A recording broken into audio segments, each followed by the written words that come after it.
Constitución en el Perú independiente. En el mundo occidental y judeocristiano, al que pertenece el Perú debido primero a la invasión y colonización de la España católica y después a la protestante de Inglaterra y Estados Unidos, las constituciones y las leyes ordenan, regulan y acomodan el funcionamiento de las sociedades de acuerdo con los intereses y las expectativas de los que tienen el poder económico e imponen el control político y social de sus gentes. Para el mundo occidental, la Constitución o Carta Magna es la primera ley. Su antecedente remoto se sitúa en tiempos del rey Juan I de Inglaterra, allá por 1215.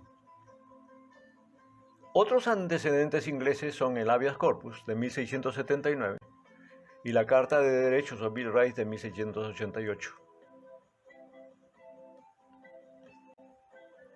La Carta Magna, aprobada por rey Juan I, que vivió entre 1166 y 1216, y que era apodado Juan sin tierra o espada blanda, es considerada como el precedente de las constituciones modernas occidentales. Juan I era hermano de Ricardo Corazón de León y polo opuesto de este por su pusilanimidad y su crueldad.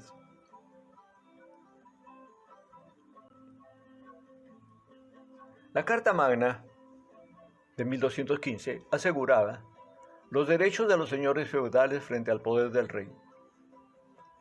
Protegía el derecho de la Iglesia a quedar fuera de la intervención del rey.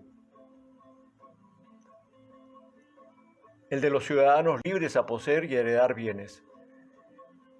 El de las viudas con propiedades a decidir no volver a casarse.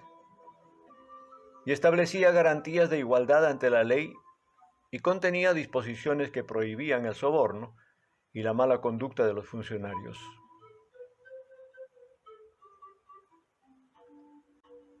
El antecedente remoto de las constituciones del mundo occidental hunde pues sus raíces en el orden feudal.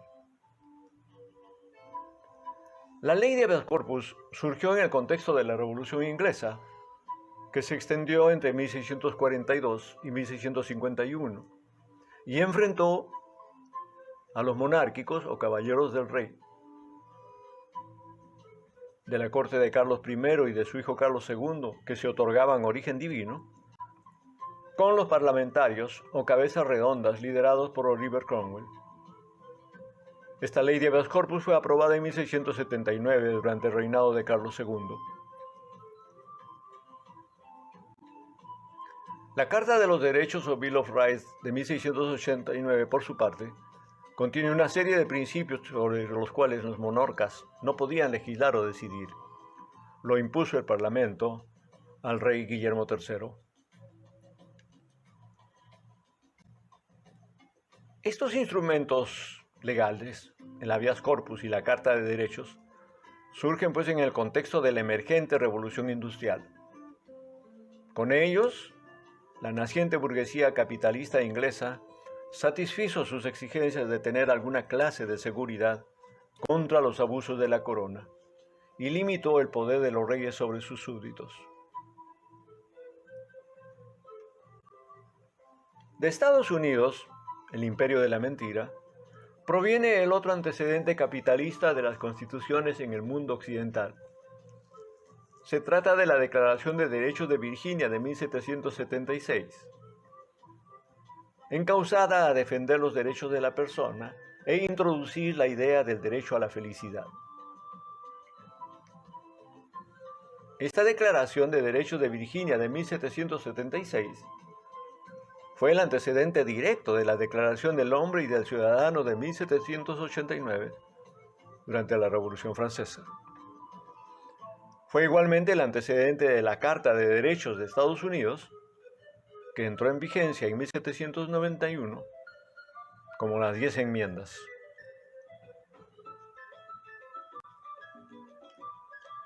Tanto la Declaración del Hombre y del Ciudadano de 1789, de la Revolución Francesa, como la Carta de Derechos de Estados Unidos de 1791, son las formas constitucionales que advierten el poder de las burguesías liberales y capitalistas francesa y estadounidense.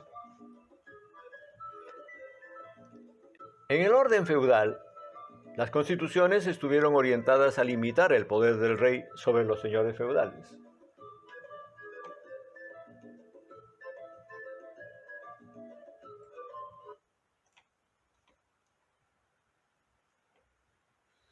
Entrado el capitalismo hasta hoy, las constituciones están orientadas a consolidar el poder de la burguesía y garantizar sus derechos frente al gobernante, presidente u otro. El Parlamento o Congreso se encarga de su aprobación.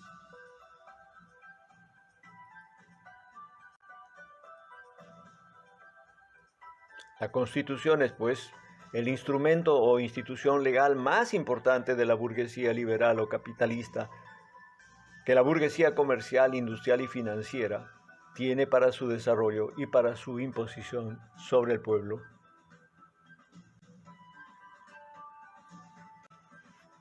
En la acepción amplia con que yo entiendo el concepto de institución, la Constitución fue la institución hispana y anglo-estadounidense que entró en el Perú con el advenimiento de ese engaño con apariencia de verdad llamada independencia.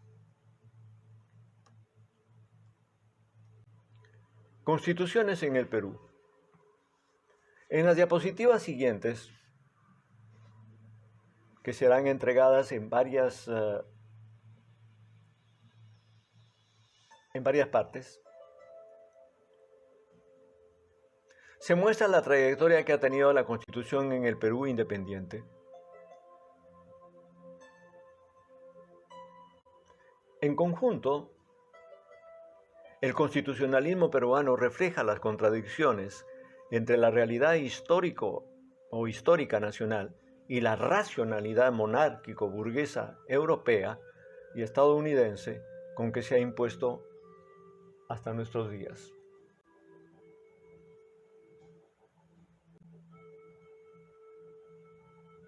Refleja igualmente el pesado lastre del catolicismo eclesiástico y del protestantismo y sus sectas, imponiéndose sobre la fe y la religiosidad verdaderas.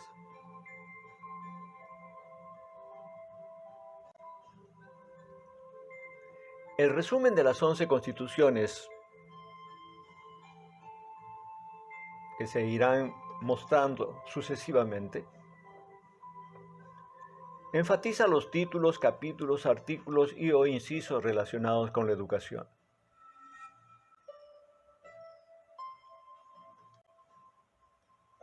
Esto porque la educación es la institución a través de la cual se vehiculiza y perenniza el eje dominación-alienación, y porque el derrotero que siguió la educación y garantizaba cada una de las constituciones, o cada nueva constitución, revela el seguidismo obsecuente de los presidentes militares y civiles al constitucionalismo de la decadente monarquía borbónica española en el siglo XIX y al constitucionalismo liberal y capitalista anglo-estadounidense en los siglos XX y XXI. En ausencia de efectivas y socialmente necesarias transformaciones económicas y políticas, las diferentes constituciones traducen la contradicción histórica entre la realidad concreta, económica y social del Perú y su discurso apoyado en esos constitucionalismos.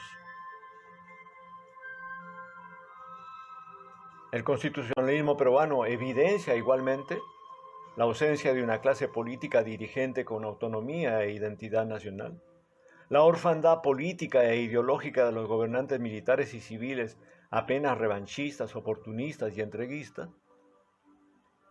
y la precariedad ideológica de los partidos políticos para generar procesos de movilización popular en respuesta al desarrollo capitalista y a su expansión en todos los órdenes de la vida social y cultural.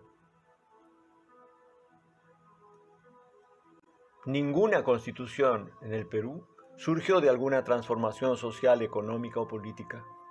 El Perú no ha dejado de ser una colonia bajo el dominio español, inglés y estadounidense, lo que no quiere decir que otros países igualmente industrializados y avanzados tecnológicamente de la Unión Europea así como Canadá, Japón, Australia, Corea del Sur, Israel y otros muchos más, ejerzan diferentes grados de dominio en función de sus propios intereses sobre la economía peruana. Todos supeditados a la hegemonía estadounidense.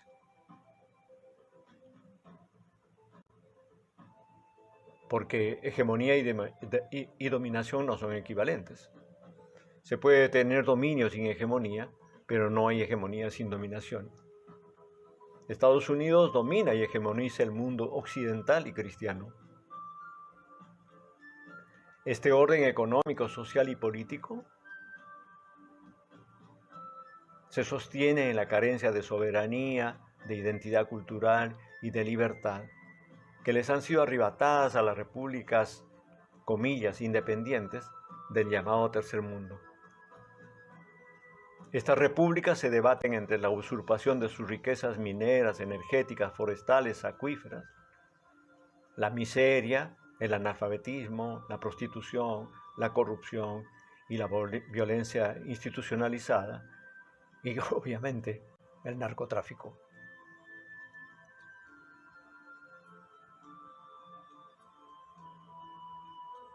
El Perú es una de esas repúblicas. De ahí la certeza al afirmar que ninguna de sus constituciones expresa o dan cuenta de transformación alguna económica, social, política o ideológica en procura del rescate de su soberanía, su libertad, su identidad cultural. La séptima Constitución de 1860, en el segundo gobierno de Ramón Castilla, fue promulgada para asegurar los intereses anglo-estadounidenses sobre nuestra economía. Duró 60 años, hasta 1920, año en que nuestra economía pasa al dominio hegemónico de Estados Unidos, gracias al gobierno entreguista de Leguía y del resto de presidentes hasta hoy.